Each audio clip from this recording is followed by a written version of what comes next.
आलु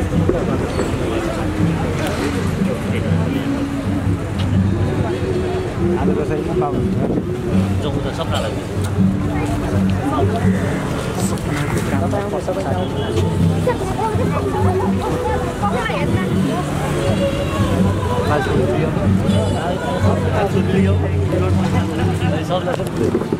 सपनालाई उठेर आऊ नमस्ते ल बधाई छ हजुरलाई खासो बनाइदिनुहोस् बधाई छ सपनाजी भर्खर भेटेँ थिएँ मैले उहाँलाई होइन किनकि त अवश्य आउँछ दिनुभएको हुन्छ काँदै थियो चाँडै आयो एकदम खुसी लाग्यो हिजो अस्ति न्युजहरू थियो मैले एकदमै विदेश सरको साथमा हुनुभएको भए झन् खुसी हुन्थ्यो रमाइलो हुन्थ्यो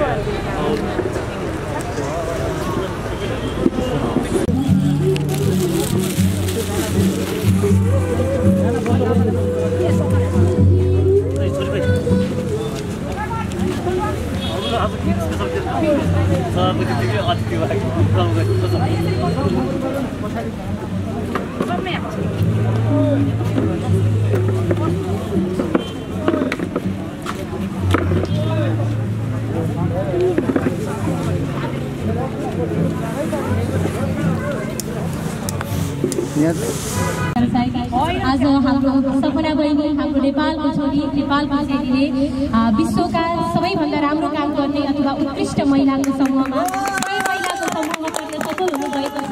उहाँलाई धेरै धेरै बधाई तथा अझै पनि राम्रो कामको लागि एकदमै धेरै शुभकामना दिन चाहन्छु। सपना रोकागञ्ज म्याग्दी जिल्लाबाट एउटा आफ्नो सामान्य सपना देखेर काठमाडौँतर्फ लाग्नु भएको थियो, सहरमा लाग्नु भएको थियो। आज उहाँको कारणले धेरै बेवारिसीहरूले चाहिँ एउटा छोरी पाउनु भएको छ। मरेका बेवारिसी व्यवस्थापन त्यो लासहरूलाई चाहिँ व्यवस्थापन गर्ने अथवा पुनर्जीवन दिने उहाँको यो संस्थाले चाहिँ विगत लामो समयदेखि नै निरन्तर रूपमा राम्रा कामहरू गर्दै आइरहेको छ। यो तपाईँहरूलाई जानकारी नै छ। र यहाँ यो बेवारिसीका यो संस्थाहरूमा चाहिँ उहाँहरूले चाहिँ विगत लामो समयदेखि नै उहाँहरूलाई यो लकडाउनको समयमा खाना खुवाउने, कसैलाई व्यवस्थापन गर्ने, कसैलाई चाहिँ हुन्छ नि डाकबत्ती दिने, एउटा परिवारमा एउटा सदस्यले गरेको छ छोराको भूमिका निभाउने हाम्रो सपना बहिनीलाई तपाईँहरू सबैजनाको साथ रहेको छ, सपोर्ट रहेको छ। आगामी दिनमा पनि यस्तै साथ अनि सपोर्ट रहोस्। विशेष गरी आज यो कार्यक्रम धेरै भव्य सबैभन्दा पनि उहाँहरूलाई उहाँको संस्थालाई र उहाँको व्यक्तिगत जीवन अझ सपनालाई चाहिँ आगामी दिनमा अझै धेरै यस्ता सामाजिक काम गर्ने हौसला मिलोस्। त्यसका लागि चाहिँ उहाँलाई बधाई। अनि उहाँले चाहिँ उहाँको इच्छा स्वरूप आज चाहिँ यो दिनलाई चाहिँ म सेलिब्रेट मैले जसको जीवनबाट चाहिँ पाठ सिकेको थिएँ, जसको व्यवस्थापनबाट मैले आज त्यहाँ घोषित भएको नामको लागि उहाँहरूसँग सेलिब्रेसन गर्न चाहन्छु भनेको भएर चाहिँ आज यो व्यवस्थापन टिमलाई धेरै धेरै धन्यवाद दिन चाहन्छु। सपना बहिनीले विगत लामो समयदेखि नै बेवारिसी लासहरूलाई चाहिँ एउटा छोराले गर्ने, एउटा समाजको उच्च स्थानमा रहेर गर्ने काम चाहिँ आज उसले गरेको छ। सरकार र राज्यले गर्ने काम चाहिँ आज उसले गरेको छ। नानीलाई धेरै धेरै शुभकामना। यति सानो उमेरमा हामी सबैको कल्पनाभन्दा बाहिरको कुरा हो उहाँलाई चाहिँ यो ठाउँमा देख्न पाउनु। हरेक होइन कतिपय राष्ट्रपति हुनुहुन्छ हरेक कन्ट्रीको त्यो लिस्टमा चाहिँ हाम्रो बहिनी पर्नु आफैमा गर्वको कुरा हो। हामी नेपालीहरूको सबैभन्दा सबै सामाजिक अभियानहरूको लागि चाहिँ यो गर्वको कुरा हो। त्यसैले बहिनीलाई फेरि पनि धेरै धेरै शुभकामना दिन चाहन्छु। नानु यो सेलिब्रेसन अलिकति उहाँले जो मान्छेसँग सेलिब्रेट गर्न चाहनुभएको थियो उहाँलाई पनि देखाउन पाइन्छ, रमाइलो हुन्छ होइन। उहाँहरूको लागि पनि उहाँले केही भन्न चाहनुहुन्छ। हाम्रो पत्रकार मित्रहरू अलिकति एक साइड भएर बस्नुभयो भने उता हाम्रो बेवारिसी जो सडक मानिस हुनुहुन्छ जसले चाहिँ नानीको सफलताको लागि आफ्नै सफलता सुनेर उसलाई न्युज पेपरहरू उसको फोटोमा आएको त्यो न्युज पेपरहरू हेर्दै बसिरहँदा हामीलाई खाना खुवाउने नानी, पशुपतिमा लास चलाउने नानी त पत्रिकामा आएको छ नि भन्दै हुन्थ्यो। के खुसियाली थियो, नानीले कसरी सेलिब्रेट गर्दैछ यहाँनिर भनेर चाहिँ उसले पनि सम्झाउन पाउनेछ। त्यसैले तपाईँहरू अलिकति साइड लगाइदिनु होला। नानु उहाँहरूलाई चाहिँ यो खुसीको फेरि सेयर गर्नुपर्ने हुन्छ र त्यसको लागि आज हाम्रो नायक पनि आउनु भएको छ।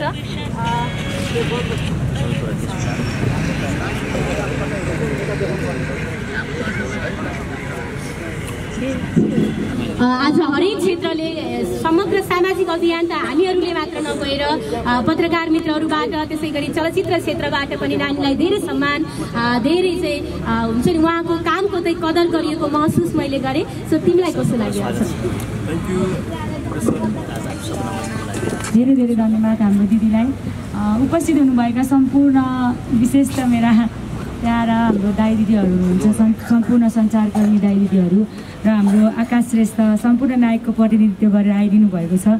हिजोको समयमा हामीले सडकमा खानाहरू बाँड्ने बेलामा पनि उहाँ स्वयं आफै आइदिनु भएको थियो। फिल्ममा कुनै नाचगान गर्ने मात्रै होइन कि कुनै अभिनय गर्ने मात्रै होइन कि समाजमा भइरहेका कस्ता घटनाहरू घटिरहेको छ, सडकमा कस्ता मान्छेहरू हुन्छन्, सडकलाई नजिकदेखि निहाल्नु भएको हाम्रो आकाश श्रेष्ठ आज उहाँ स्वयमै आएर यसरी बढाइदिनु भएको छ। मलाई एकदमै धेरै खुसी लागिरहेको छ। आज जसरी हाम्रो यो बीबीसीको 100वटा महिलाहरूमध्ये मेरो नाम आउनु भनेको मेरो नाम आएर म यहाँ खुसी भएको छैन, तर विश्वसामु बेवारिसीहरू पनि परिचित भएका छन्। विश्वसामु श्रम गुमेका जो श्रमजीवी भएर बसेकाहरू पनि अहिले परिचित हुनुभएको छ। हाम्रो राज्य सरकारले धेरै समय पहिलादेखि नै हाम्रो सडक मानवमुक्त भनेर घोषणा गरिरहेको अवस्थामा बीबीसीले विश्वबाट देखाइरहेको छ कि तिम्रो देश नेपालमा कति धेरै सडकमा मानवहरू यसरी अल्पत्र परेर बसिरहेका छन् है त भनेर देखाइरहेको अवस्थामा हाम्रो सरकारले नै एक किसिमको चुनौती पुगिरहेको छ। मलाई हिजो अस्तिदेखि नै एकदमै धेरै बढाइ दिइराख्नु भएको छ। धेरै बढाइदिनु हुने सम्पूर्णलाई एकदमै धेरै धन्यवाद। विशेष त सामाजिक सञ्जालहरू मार्फत धेरैजनाले शुभकामनाहरू बढाइहरू दिइराख्नु भएको छ। अहिले म यही बात एकदमै धेरै क्षमा प्रार्थी छु, किनकि म हिजो मात्र गाउँबाट आएको कारणले गर्दा सबैजनाको म्यासेजको रिप्लाई गर्न पाइरहेको छैन। मलाई बढाइदिएको पोस्टहरूमा मैले थ्याङ्क यू भनेर कमेन्टसम्म पनि गर्न पाइरहेको छैन। आज यो ठाउँमा आएर यसरी केही कुराहरू राख्न पाउँदा एकदमै धेरै खुसी लागिरहेको छ। यो ठाउँसम्म आउने बेलामा धेरै चुनौतीहरू, अप्ठ्यारो बाधा परिस्थितिहरू आयो पक्कै। आफ्नो जीवनमा धेरै दुःख सुखको कुराहरूलाई पार गर्दै अहिले यहाँ आइसम्म आइपुग्दा हाम्रो एक्सन फर सोसल चेन्ज बेवारिसी व्यवस्थापन तथा पुनर्जीवन केन्द्रका सम्पूर्ण इन्टायर टिम, हाम्रो अध्यक्ष मेरो आदरणीय बुवा विनय जङ बस्नेत अहिले हामीसँग हुनुहुन्न हामीहरूको माझमा।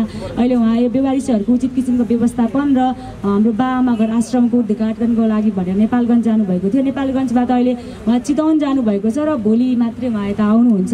एकदमै धेरै सम्झिरहेका छौँ हामी सबैजनाले। हाम्रो यहाँ बस्नुभएका धेरै श्रम गुमाएका दाइ दिदीहरूले पनि बुवा खै त आज छोरी मात्र आएको भनेर धेरैजनाले सोध्नु भएको छ। यो खुसीको पलमा हाम्रो सम्पूर्ण संस्थाको हाम्रो सबैजना टिम नै भएको भए अझ एकदमै धेरै खुसी, एकदमै धेरै खुसीमा थप खुसी मिल्ने थियो होला पक्कै पनि। तर पनि आज धेरै खुसी लागिरहेको छ। अब हिजोको दिनहरूमा कति धेरै दुःखहरू आइपर्यो। अब त्यो दुःख पीडाहरूलाई एकपट्टि राखेर भए पनि आज अलिकति मुस्कुराउने कोसिसहरू गरिरहेको बेलामा जिन्दगीको सरमा बाँच्न नजानेर हिजो सडकमा पुगेको म आफै पनि। हिजो जिन्दगीलाई धेरैचोटि आफ्नो जीवनलाई त हारेको, आत्मविश्वास गुमाइसकेको मान्छे, जीवनलाई सखाउँछु भनेर हिँडेको मान्छे आज यसरी तपाईँहरूको अगाडि आएर केही दुई शब्द राखेर अनि तपाईँहरूको अगाडि बोल्नको योग्य ठानिदिनु भएको छ। यो सबै श्रेय त जसलाई तपाईँहरू सबैलाई जान्छ।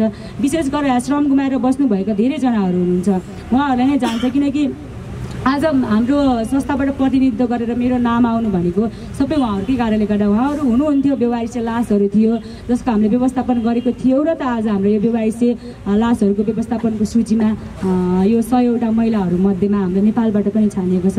यहाँ मेरो नाम आयो भनेर मलाई अलिकति पनि खुसी लागेको छैन, किनकि यहाँ सामाजिक काम गर्ने धेरै ठुला मभन्दा एकदमै धेरै अग्रज दाइ दिदीहरू धेरैजना हुनुहुन्छ। मेरो नाम आयो भनेर म खुसी भएको होइन कि विश्व सामु हाम्रो नेपाल पनि परिचित भएको छ अब भनेर यो कुरामा चाहिँ एकदमै धेरै खुसी लागिरहेको छ। तपाईँहरूको यो सार सहयोग माया हौसला मलाई सधैँ गरी यसै गरी नै निरन्तरता रहिरहोस् भन्न चाहन्छु। Thank you. Thank you so much. तपाईँले दिनुभएको यो अभिव्यक्ति र पक्कै पनि श्रम गुमाएर बस्नुभएका, लकडाउनको कारणले चाहिँ रोजीरोटी गुमाउनुभएका, त्यसै गरी घर परिवारबाट विचलित भएर चाहिँ सडकमा भौतारिरहनुभएका, यी सडकमा बस्ने सडक पेटीमा बसेर चाहिँ यो चिसो समयमा विशेष गरी आकाशलाई ओढ्ने अनि धरतीलाई ओछ्याउने बनाएर बस्नुभएका दाजुभाइ दिदीबहिनीहरूको पीडामा मलम लगाउन सफल भएकी सपना बहिनीको यो सफलता, हामी सबै नेपालीको सफलताको लागि चाहिँ तपाईँ सम्पूर्ण जतिले सहयोग गर्नुभएको थियो नानीहरू आबद्ध भएको संस्थामा। विशेष गरी यो लकडाउनको समयमा चाहिँ खाद्यान्न तथा लत्ता कपडा वितरण जाडोको समयमा धेरै ठाउँबाट अभियानहरू गरिरहनु भएको छ। सबै सामाजिक कर्मीहरूले, सामाजिक सेवा गर्ने सबै अभियन्ताहरूले यहाँहरू सबैजनालाई नमन गर्न चाहन्छु। त्यसै गरी देश विदेशबाट प्रत्यक्ष अप्रत्यक्ष रूपमा जहिले पनि जहाँबाट पनि साथ दिने नेपालीहरूलाई तपाईँ सम्पूर्ण देशमा विदेश भूमिमा बसेर पनि अझ नेपाललाई अति धेरै माया गरेर चाहिँ आज यो संस्थालाई यहाँसम्म ल्याउने, यो अभियानलाई यहाँसम्म ल्याउने र विश्व सामु पुर्याउने नै केही हदसम्म नेपालीहरूको पनि धेरै ठुलो हात छ। त्यसैले तपाईँहरू सबैजनालाई हार्दिक धन्यवाद दिन चाहन्छौँ, साथै नमन गर्न चाहन्छौँ।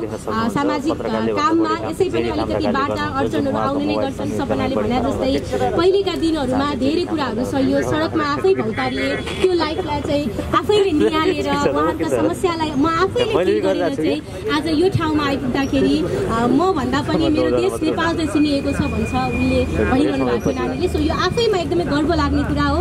सो यही सेलिब्रेसनमा छौँ, एकदमै खुसी लाग्यो। सपनाको नाम चाहिँ हामीले बिबिसीको त्यो 100 जना उत्कृष्ट महिलाको सूचीमा चाहिँ हामीले देख्न पाउँदा अत्यन्तै खुसी छौँ। मलाई लाग्छ सबै मान्छेहरू खुसी हुनुहुन्छ होला यो टाइममा। विशेष गरी सपनाको आमा बाबा, उसको संस्थामा जति पनि मानिसहरू हुनुहुन्छ, जति पनि दाताहरू हुनुहुन्छ, सबैजना जसरी जो प्रत्यक्ष अप्रत्यक्ष रूपमा जसरी डिरेक्टली इन्डिरेक्टली जो पनि इन्भल्भ हुनुहुन्छ तपाईँ सबैजनालाई व्यक्तिगत संस्थागत सबै तर्फबाट धन्यवाद दिन चाहन्छु। त्यसै गरी आज नानीको यो खुसियालीको समयमा, सेलिब्रेसनको समयमा चाहिँ चलचित्र क्षेत्रका अत्यन्तै सफल अनि सबल नायक, सामाजिक काममा पनि त्यत्तिकै अग्रसर हुनुभएको छ। कसैले चाहिँ हुन्छ नि चलचित्र क्षेत्र र सामाजिक काम भनेको चाहिँ कस्तो लाग्छ भने मलाई सामाजिक अभियन्ताहरू जस्तै अनुराधा कोइराला रेस्पेक्टेड म्यान, उहाँहरूले चाहिँ हुन्छ नि एउटा रियल क्यारेक्टरलाई चाहिँ निर्वाह गरिरहनु भएको छ भने उहाँले चाहिँ पर्दामा त्यसलाई मेसेजेबल तरिकाले दिने काम गर्नुहुन्छ। त्यसैले चलचित्र क्षेत्र सामाजिक क्षेत्रसँग अत्यन्तै नजिक छ। सो आजको दिन यहाँलाई कस्तो लागेको छ भनेर म आकाश श्रेष्ठ सरसँग जान चाहन्छु। वेलकम यहाँलाई। धन्यवाद छ। पहिला सुरुमा त सपनाजीलाई धेरै धेरै बधाई र धन्यवाद दिन चाहन्छु, किनकि हजुरले हाम्रो देश नेपालको नाम विश्वभरि चिनाउन सफल हुनुभएको छ होइन। त्यसको लागि धेरै धेरै थ्याङ्क यू भन्न चाहन्छु। र धेरै शब्द त बोल्न चाहेन, किनकि कुनै पनि शब्दले उहाँलाई अब बयान गर्न मिल्दैन होला, किनकि त्यति धेरै उहाँलाई हुन्छ नि अब धेरै माथि पुगिसक्नु भएको छ। उहाँको नाम अब सपना आज विश्वभर फैलिएको छ। त्यसले गर्दा धेरै धेरै बधाई र शुभकामना हजुरलाई होइन। अनि के भन्नुभयो, यसै गरी आगामी दिनहरूमा सपनाजी हजुरले राम्रो काम गरिदिनुहोस्। अब पहिला जति पनि दुःख भोग्नुभयो हजुरले, त्यसको आज तपाईँले फल पाउनु भएको छ होइन। हरेक दुःख पछि सुख पाउँछ भनेर त्यो लेखेकै छ र आज हजुरले फल पाउनु भएको छ। र त्यसै गरी आगामी दिनहरूमा धेरै राम्रो काम गर्दै जानुहोस्। त्यसैमा म पनि एउटा हजुरको एउटा मेम्बर भएर काम गर्नु पाउनु, त्यसले गर्दा हजुरलाई बधाई छ भन्न चाहन्छु। Thank you. Thank you so much यहाँलाई। यहाँको पनि चलचित्र क्षेत्रमा जसरी आज सामाजिक काम गर्ने एउटा सामाजिक अभियन्तालाई प्रत्यक्ष रूपमा चाहिँ उपस्थित भएर जुन बधाई दिनुभएको छ, हामी सबै सामाजिक अभियन्ताको चाहिँ यो सफलताको कुरा हो र हामीलाई गर्व लाग्ने कुरा हो। हरेक क्षेत्रले चाहिँ हामीलाई डिरेक्टली निहालिरहेको छ, जसको ठुलो हृदय र सम्मान सबैलाई चाहिँ हुन्छ नि देशका चाहिँ घाँस बाँस कपास र स्वास्थ्य सुरक्षा र शिक्षाको हकमा चाहिँ सबै नागरिकले पाउनुपर्छ भन्ने यो अधिकारको लागि चाहिँ जसरी आफ्नो हरेक ठाउँबाट चाहिँ कोसिस गरिरहनु भएको छ। तपाईँहरू सबैजनालाई धेरै धेरै धन्यवाद दिन चाहन्छु। आदान प्रदान अनि त्यसै गरी यो बधाई कार्यक्रममा चाहिँ यो खुसियाली समय चाहिँ अर्गनाइज गरिदिनु हुने हाम्रो राजु दाईलाई, सपना बहिनीको बारेमा आज तपाईँ चाहिँ यो संस्थाको बारेमा पनि विषयमा पनि प्रतिनिधित्व गर्दै हुनुहुन्छ यहाँ। सो केही आफ्ना भनाइहरू राखिन अनुरोध गर्दछु। थ्याङ्क यू मेरो बहिनीलाई। खासै मलाई बोल्नु चाहिँ आउँदैन है। फेरि म पर्दा पछाडि बसेर काम गर्ने व्यक्ति परेँ।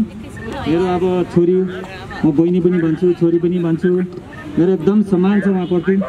उहाँको भाउ छोरीप्रति नै मेरो सम्मान छ। मैले उहाँहरूबाट अलिअलि जोडेकै हुँ, तर म चाहिँ यहाँ अब खोला नाला सरसफाइ टोल सरसफाइमा लागेको व्यक्ति। तर आज जुन काम उहाँले गर्नुभएको छ त्यो काममा म पनि एकदम प्रेरणा एकदम भित्र मनदेखि जागेर म पनि उहाँहरूसँगै यसो पुछार समात्र हिँडेको मात्रै हो, त्यति चाहिँ आउँदैन मलाई पनि। तर छोरी जुन ठाउँमा पुग्नुभयो त्यो ठाउँमा अरू पनि पुग्न सक्छ, नेपाली चेलीहरू अरू पनि छन्। तर उहाँ जुन ठाउँमा पुग्नुभयो त्यसको लागि धेरै बधाई। र उहाँलाई कुनै समस्या कुनै अडचन बाधा आउँछ भने त्यो समस्यासँगै हामी पनि लड्न तयार छौँ। जायज कुरालाई सम्मान गर्छौँ, नजायज कुरालाई हामी पनि अपमान गर्छौँ। त्यही हो। यहाँ आइदिनु भएको छ हाम्रो भाइ आकाश श्रेष्ठ भाइ आउनु भएको छ, म भाइ नै भन्छु उहाँलाई। उहाँसँग अब दोस्रोचोटि मेरो भेट हो र हाम्रो गौरीघाटको हाम्रो हल्दा साहब आउनु भएको छ, हाम्रो बहिनी आइदिनु भएको छ हाम्रो यहाँ हाम्रो छोरीको सम्मानको लागि। र हाम्रो विशेष हाम्रो के भन्नु शर्मिला वाइबा मेरो बहिनी उहाँ पनि एकदम आइदिनु भएको छ होइन। तर हामी जति पनि छौँ हाम्रो टिममा हामी सबै लागि परेका छौँ। आज अब यो खासियत त केही पनि होइन, यो हामीले यसो थोरथेर मात्रै गरेको हौँ। तर हामीले उहाँलाई एउटा बधाईको लागि एउटा पात्र हुनुभएको छ, त्यसको सम्मानको लागि मात्रै हामीले सानो उ गरेको मात्रै हौँ। र अब आउने दिनमा मेरो बहिनीको अझ राम्रो अझ शिखर चढ्दै जानु, त्यसमा हामी पनि साथ दिनेछौँ। र सबैजना जति पनि बेवारिसीहरू छन्, जति पनि सडकमा भोका नाङ्गा छन्, त्यहाँहरूको लागि प्रतिनिधित्व गर्दै उहाँहरू अगाडि बढ्दै हुनुहुन्छ। शर्मिला बहिनी वाइबा पनि बढ्दै हुनुहुन्छ। त्यसमा हामी पनि अब कुनै अब बेलामा हामीलाई पनि साथ चाहिन्छ उहाँहरूको, र हामी पनि उहाँहरूको साथमा रहनेछौँ। Thank you.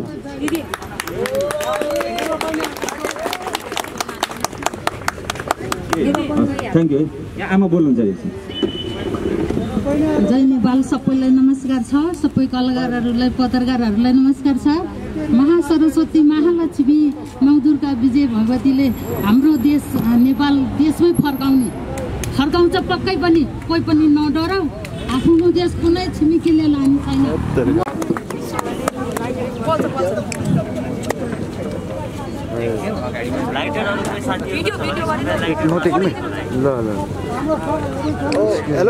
सबैजनाले ताली बजाएर चाहिँ उहाँलाई शुभकामना तथा बधाई दिनु पर्यो।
हाम्रो हल्दार साहब एकछिन यता आउनुहोस् न। सोनु दाइ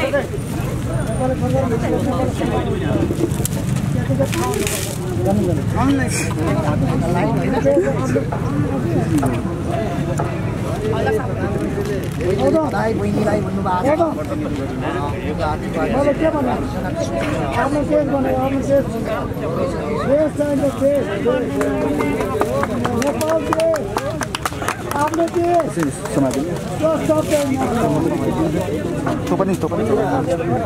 खोजेर लगाइदिएर आउँछु ल।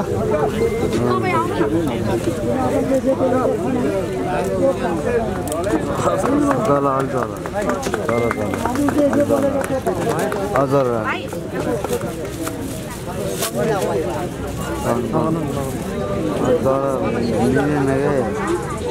यता आउनु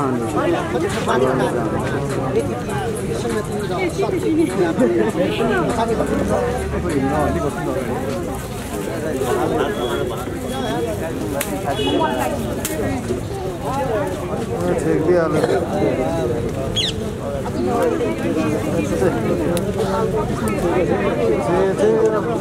क्या दाइ माथि भयो क्या छ्याप्पै छेकिदियो नि तपाईँ बनाउनु पर्छ कस्तो होइन सरोज भाइ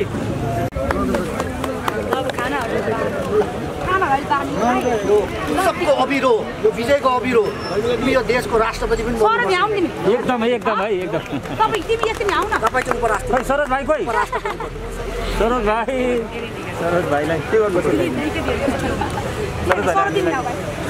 फेरि पनि लगाइदिन्छ अघि लगाइसक्यो विजयको अबिरो यो विजयको अबिरो मलाई चाहिँ के भयो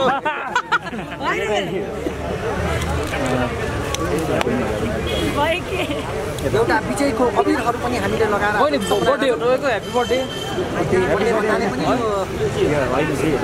सेलिब्रेसन भनौँ न एउटा उत्सव के यो बर्थडे जस्तै हो 2020मा चाहिँ हाम्रो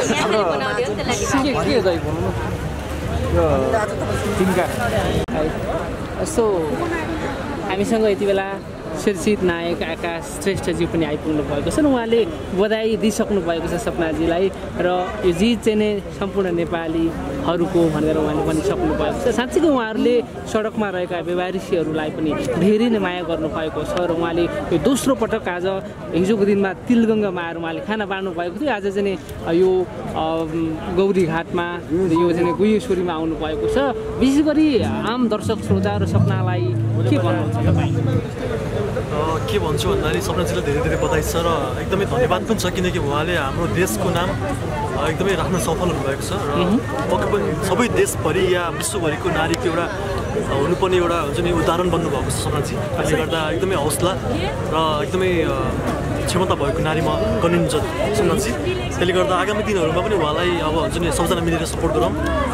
विभिन्न ठाउँमा दुःख पाउनु भएको र व्यापारी समाजलाई हुन्छ नि एउटा सहायता दिनुभएको छ उहाँहरूले। सबजना मिलेर एउटा काम गरौँ र सबजना एउटा युनिटी भएर हात राखेर काम गरौँ भन्न चाहन्छु र सरकारलाई पनि एउटा साथ दिनु होला भन्न चाहन्छु। त्यति नै हो। हजुर, जस्तै हिजोको दिनमा सरकारले नदेखेको आज चाहिँ नै प्रतिभालाई प्रभावशाली महिलाको रूपमा यति बेला महिलाको रूपमा विश्वले औँल्याइदिएको छ। तपाईँ के भन्नुहुन्छ? उहाँलाई साथ समर्थन आशीर्वाद दिँदै आउनु भएको छ र सरकारलाई के भन्नुहुन्छ? सरकारलाई पक्कै पनि यस्तो यस्तो प्रतिभा भएको र जति पनि दुःख पाएको व्यक्तिहरू हुन्छ ठाउँ ठाउँमा देख्न सक्नुहुन्छ उहाँहरूले। यस्तो ठाउँमा गएर सरकारले एकचोटि हेरिदिनु होला र हुन्छ नि अवश्य पनि एउटा सहयोग एउटा बाटो देखाइदिनु होला सरकारलाई।